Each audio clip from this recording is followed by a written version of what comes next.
Dans cette vidéo, nous allons revoir les temps et les aspects en anglais. Il convient de différencier les temps chronologiques des temps grammaticaux.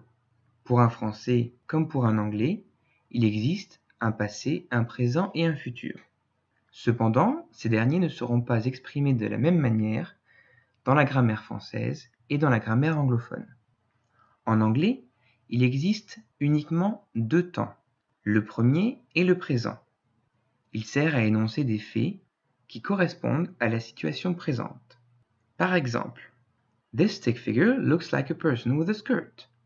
Ce personnage ressemble à une personne portant une jupe. Mais si cette situation change, ce personnage ne ressemble plus à une personne portant une jupe. Et je dis bien ne ressemble plus, et non pas ne ressemble pas, puisque si on avait voulu dire ce personnage ne ressemble pas à une personne portant une jupe, on aurait utilisé la forme négative, avec un auxiliaire et not. Maintenant, ce personnage ressemble à un super-héros. This stick figure looks like a superhero. This stick figure looked like a person with a skirt. Les faits exprimés ne correspondent plus à la situation présente. On utilise le prétérit. Le prétérit sert donc à exprimer des faits en rupture avec la situation présente. Des faits imaginaires. Imaginaires pourquoi ? Parce que le passé, à la différence du présent, ne se déroule pas devant nos yeux. Il nous faut se l'imaginer. Puisqu'on utilise le prétérit pour exprimer des faits en rupture avec la situation présente, des faits imaginaires, on pourra l'utiliser dans d'autres situations que pour exprimer le passé. Par exemple, pour cette chanson de Beyoncé, elle utilise également une forme de prétérit. Elle dit « If I were a boy ». Le fait d'être un garçon est en rupture avec la situation présente. Beyoncé ne se considère pas comme un garçon, elle s'imagine en être un. Vous remarquerez également qu'elle utilise were et pas was, qui serait la forme standard du prétérit pour la personne I. Cette forme un peu particulière de prétérit est appelée prétérit modal. La seule différence qu'il y a entre un prétérit simple et un prétérit modal réside dans la conjugaison du verbe be. Pour toutes les personnes au prétérit modal, le verbe be donnera were. C'est la seule différence entre un prétérit standard et un prétérit modal. Mais tous les deux expriment des faits imaginaires, des faits en rupture avec la situation présente. Si il n'existe que deux temps en anglais, il existe également ce que l'on appelle des aspects. Par exemple, l'aspect 0 correspond en réalité au présent simple et au prétérit simple. Au présent, l'aspect 0 servira à exprimer des vérités générales. The sky is blue. Le ciel est bleu est une vérité générale. La couleur bleue entre dans la définition du ciel. Vous noterez que le présent simple et le prétérit simple sont respectivement symbolisés par VS et VED. L'infinitif est constitué de tout plus V. V étant l'infinitif dit nu, l'infinitif sans tout, the bare infinitive. Un verbe conjugué au présent sera donc construit à partir de l'infinitif sans tout plus la terminaison S. This stick figure looks like a person with pants. Ce personnage ressemble à une personne avec un pantalon. Au prétérit, this stick figure looked like a person with pants.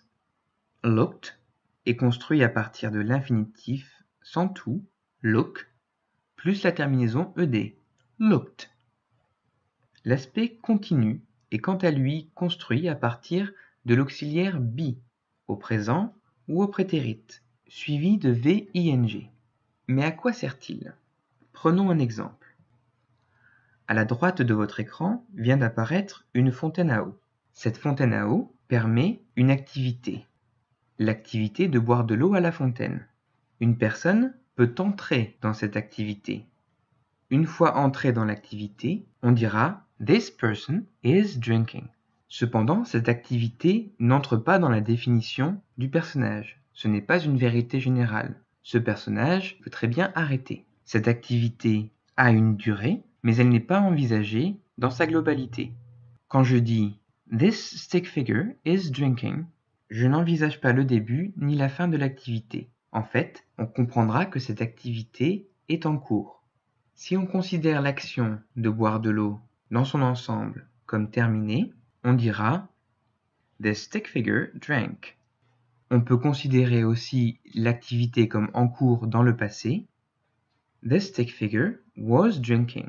Cependant, dans le cas du prétérit continu, si on ne dit toujours rien sur le début de l'activité, le fait d'utiliser le prétérit, quelque chose en rupture avec la situation présente, implique que cette activité a été interrompue. Cette activité, comme n'importe quel autre fait, peut avoir des conséquences sur une personne ou un objet. Notre personnage a fait l'expérience de boire de l'eau à la fontaine. On relatera alors cette expérience à travers l'aspect parfait. Tout comme pour les autres aspects, celui-ci s'applique aussi bien au présent qu'au prétérit. On parlera de present perfect et de prétérit perfect, ou past perfect, ou pluperfect. L'aspect parfait se construit à partir de l'auxiliaire have, au présent ou au prétérit, suivi de VEN. VEN étant le participe passé. Par exemple, be donnera been. On dira donc The stick figure has drunk water ou The stick figure had drunk water. Si la terminaison ing transforme un verbe en activité, la terminaison en, le participe passé, transforme un verbe en expérience.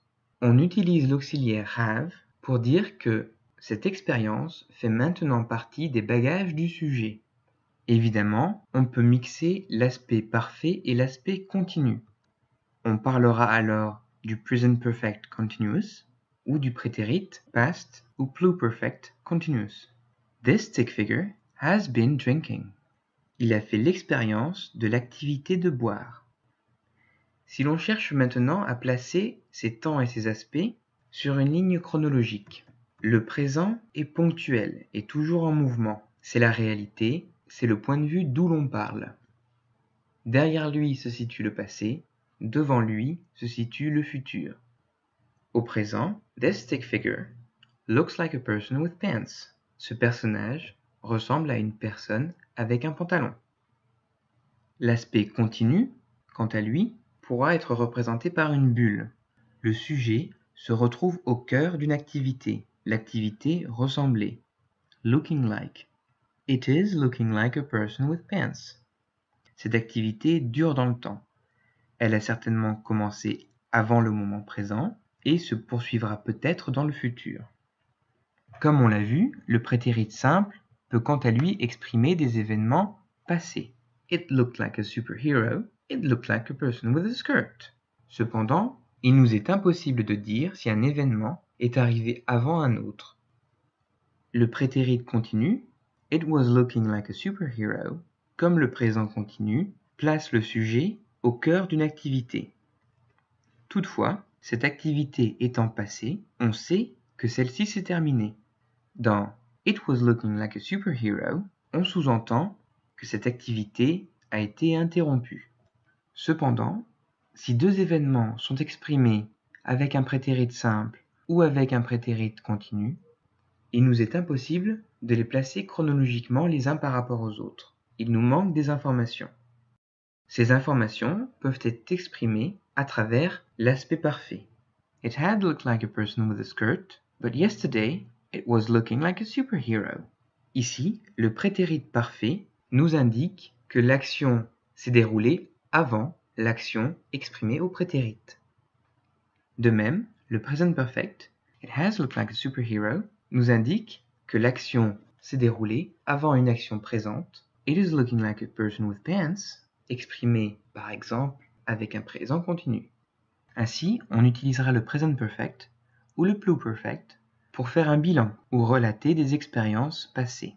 La dimension passée est exprimée grâce au participe passé, VEN, et la dimension conséquence sur le présent ou sur le passé, exprimée par le présent ou par le prétérit, est contenu dans l'auxiliaire have. Nous avons donc vu que le temps chronologique présent s'exprime à travers le temps grammatical présent. Nous avons également vu que le temps chronologique passé peut être exprimé par le temps grammatical prétérit. Cependant, comment exprimer un événement futur? Malcolm X disait « The future belongs to those who prepare for it today ». Le futur appartient à ceux qui s'y préparent aujourd'hui.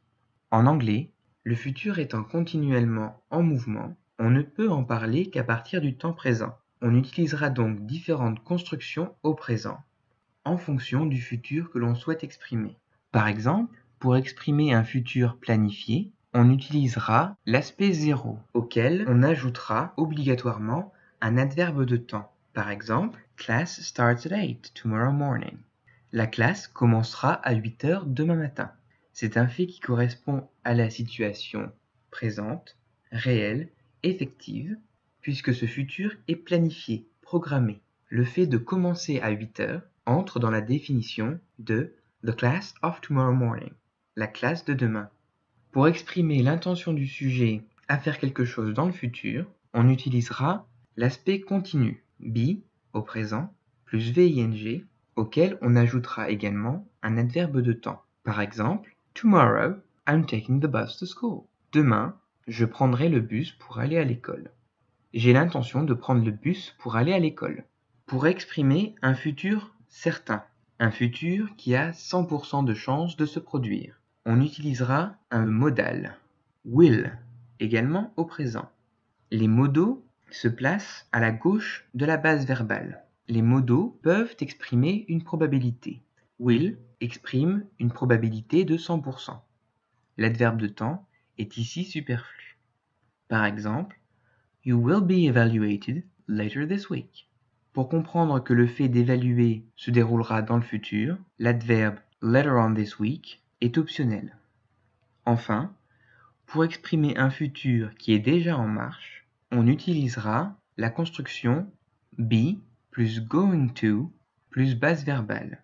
Ainsi, le sujet est déjà dans l'activité qui le mènera vers l'action ou l'état exprimé par le verbe.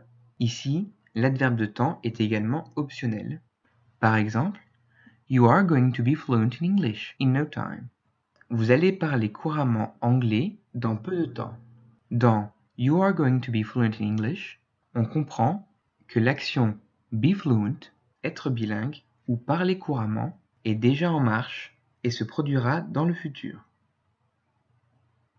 Nous voici maintenant arrivés à la fin de cette vidéo. N'hésitez pas à la revisionner et à prendre des notes pour bien intégrer la notion de temps et d'aspect en anglais.